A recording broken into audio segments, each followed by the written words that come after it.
Hey everybody, this is Simeon here. We are on a farm in Sweden, a farm where we buy yogurt and where we buy milk from quite often. And this farm is actually quite far away, but they deliver to one of these local Rico rings where farmers sell produce, where we also sell produce. And we're here today. We want to show you around how they do it, what kind of cows they have. It's super exciting. Hope you will really enjoy this. Let's go.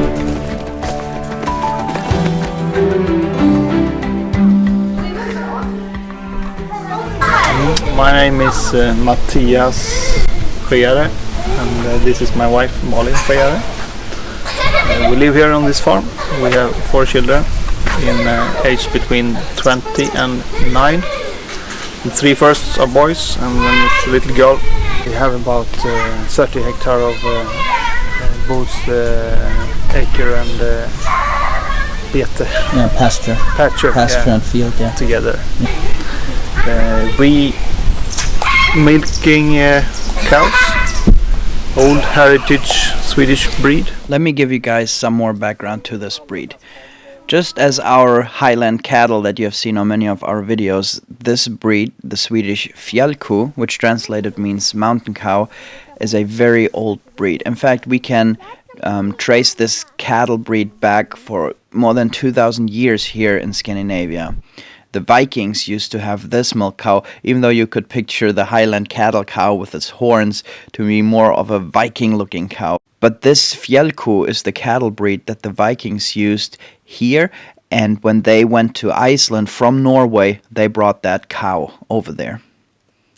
It is an exceptionally good dairy breed. It is lighter even than our highland cattle, so it is a fairly small cow, but it makes some of the world's best milk.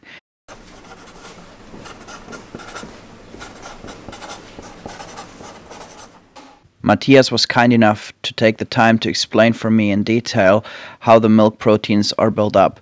The industry has A1 milk, and not all of his Fjällkor were producing milk with A2, but most of them were.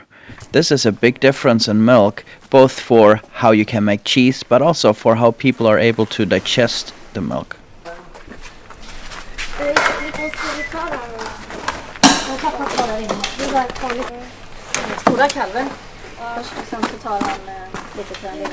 They only eat grass and hay.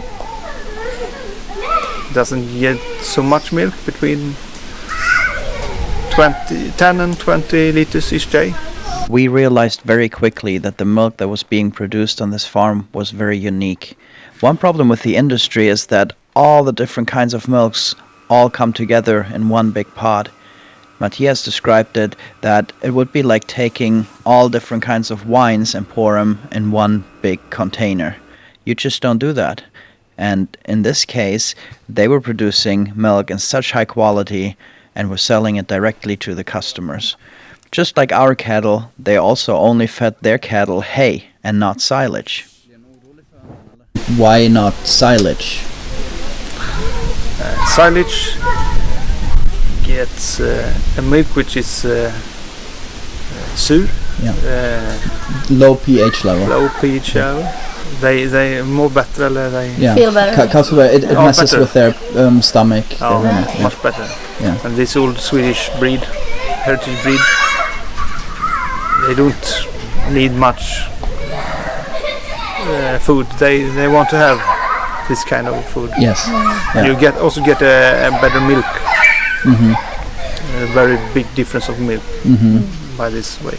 A few years ago, we ourselves had some of these Fjällkor on our farm before we switched to Highland.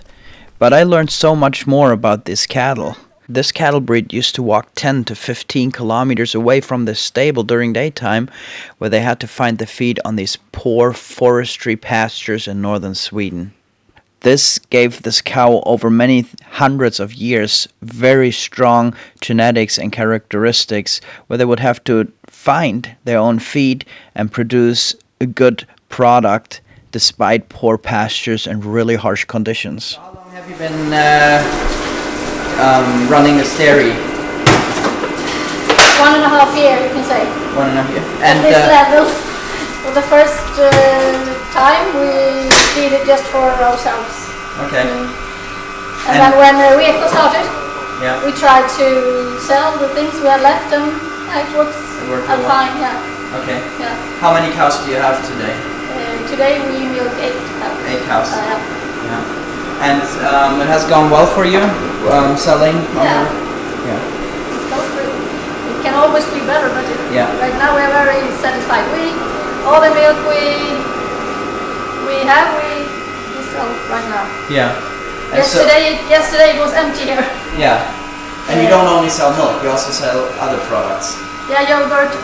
And färskost. It's cream cheese. Cream cheese, yeah. Cream cheese. Yeah. We take the yogurt into big gallons. Cheesecloth. Vi filtrerar dem. Yeah. How much do you sell a liter of milk for? With the bottle we sell it for about 30 crowns in Swedish. In the shops 35 crowns. And yogurt we sell it for 40 crowns in the shops. Yeah. It's a sustainable thinking of the agriculture we are doing. It's a fairly small farm, and you try to do it very simple. Everything. Yeah, we do everything together. Everything together. When I come home from work, I slip in where I need to be. We do everything together. Yeah. So you still work a job on the side. Yeah. So many people are like, how can I quit a town job and start farming? Many people are wanting to do that. It's very hard with today's modern industrial farms. You work full time on the farm now, or? I do. Yeah. I do some other jobs also, but the farm job takes a lot of time. Yeah. And we also have some in the winter. We have some forest which are working in. Yeah. So I work many months in the wood.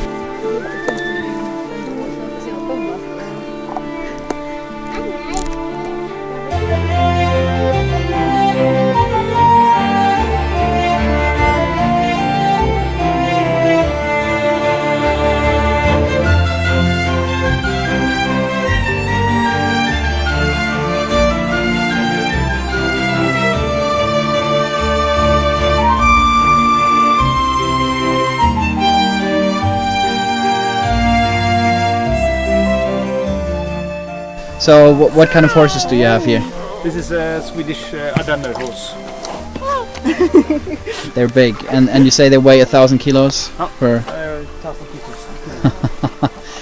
So what do you do with your horses? It's for the work in the forest. Yeah. Mostly. Hey. You're getting stuck. You want to move away a little bit? Kan ni backa på er? Yeah, they are big. Wow. So how often do you drive in the forest? Pappa, de har inga skor. During the winter period when you work in the forest, it can be 4 or 5 days a week. 3 or 5 days a week. And they get really into shape then, and then they are in shape. Yeah. If they walk in a month like that, 4 days a week, then they are in good shape. Yeah. Different horses then. Yeah. So do you ever have a forest machine here that drives out wood for you? No, I do it by myself. Do all by yourself? We have a tractor also. Yeah. And this wagon with a crane after the horse. Right. Is it hydraulic or? Oh, it's hydraulic. Yeah. Pappa, kolla här. That's the biggest. You have 8 to 10 cows. You work full time. Is this sustainable not only for the cows and nature, but also for making a living for you? No, it is. You don't get wealthy on this thing. Yeah. You have to do other things, I think. It's a lifestyle, you know. It's a lifestyle. Yeah. You learn everything. It's a big, you call it. You learn something every day with this kind of living.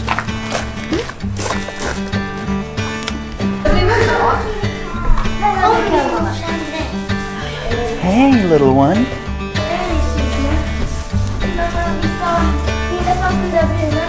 Kan du hålla de här två då? Håller på att vänja av henne här med flaskan som ska dricka själv. Då får man hjälpa dem lite. Jag kan bara lägga det så lite. Har du gett dem några namn? Eller brukar ni inte göra det? Jo, den här som står fastbunden där. Ja. Hon heter Kulla. Kulla? Ja. Vad fina. Ja, de är jättesöta.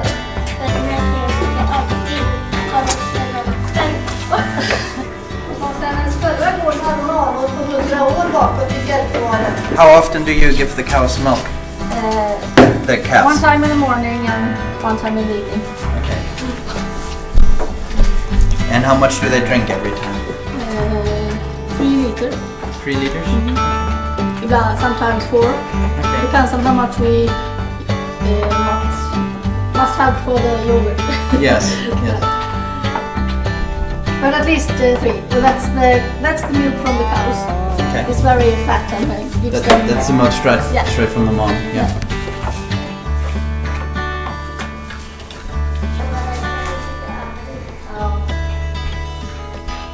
In this tank right here you have the yogurt, and that tank you have milk right now that's cooling down. It's quite impressive that they just through the open door that these Rico rings gave them were able to not only produce for themselves but started to sell. How much is in one of these? How many liters? 100 liters when it's full, but now I don't know how much is it today in that one.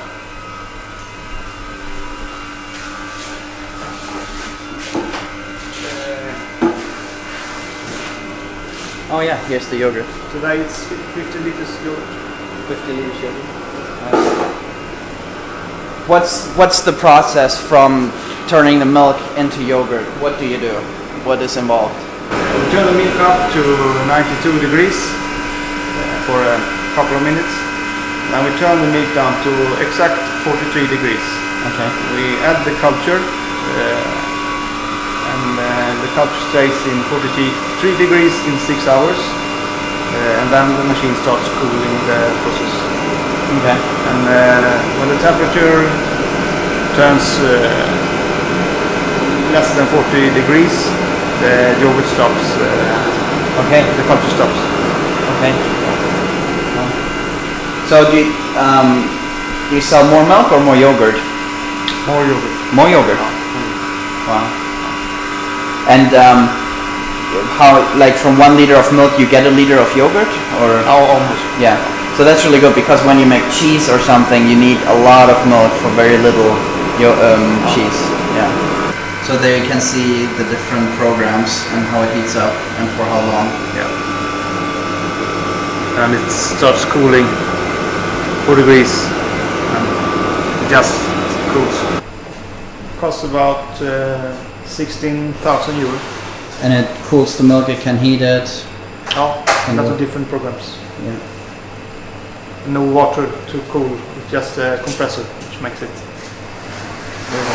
So right now I'm adding some yogurt culture. Oh, that would be fine, 50 liters.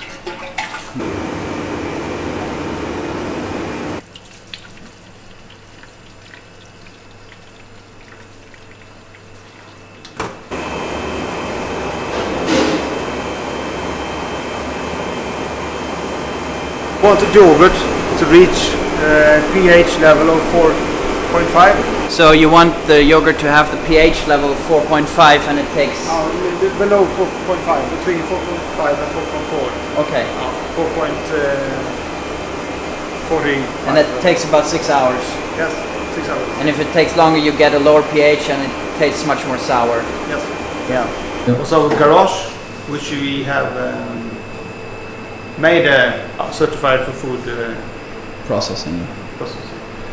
And we have only this, it's 8 square meters big. So we process the milk in the pasteurizing machine outside the room. And then when we empty the machine, we take them into the room and turn the door and everything like that. We do it in this qualified room. Do you have any limits from Swedish law or European Union law of how much you are allowed to sell? How is it with raw milk? Can you sell it directly to the customer? Yeah. On the farm? On the farm, 70 liters each week. 70 liters each week? So that's the EU that says not more than that. Oh, here is a place where we meet the cows. Normally we tie them up here and it stands still. Now we milk them. Yeah. Very and then nice. in the sleeping down here and inside here.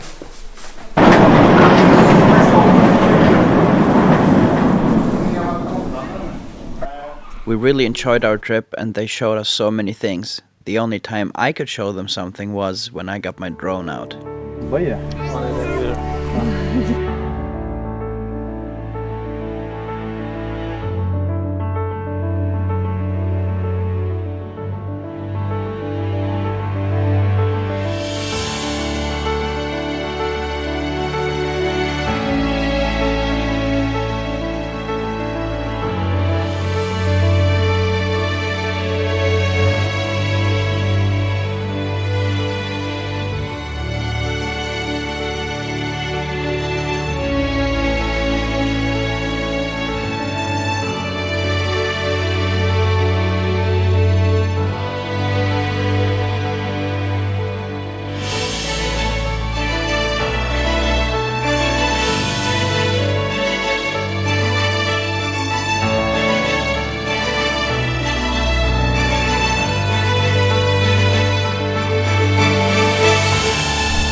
I once read that the Fjällko is the best milk dairy cow for our climate, and we have Highland cattle, and you also have had Highland cattle, but they don't have the same thick fur, but they are still very hardy. What is your experience with that in the winter? I don't think it's any problem at all. Yeah. They are in the winter, they are outside in the snow. So here you have a Jersey cow, one among all the Swedish cows. Do you notice any difference between the breeds in the winter time? Or? No. She's also very hardy. Yeah. No problem. Very good. What is your hope for the future? How is it developing now? Will you have more cattle, or what do you want to start producing other products, or what is your thought? To have more cattle, if we should have process more milk, then we have to build a little for our that is getting too small.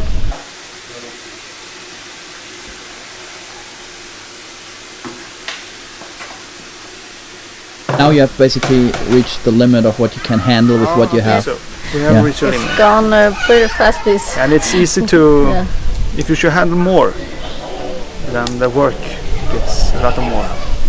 At this place we just want to say thank you so much to Matthias and Malin, who allowed us to come and visit their farm, for showing us around and being part of this production on the Swedish Homestead channel. We learned a lot, we made new friends, and we got to see an amazing farm that's producing good and healthy, sustainable food. And I hope that all of you guys watching this all over the world will enjoy this, and I hope that you guys are excited for more great farms of Sweden in the future.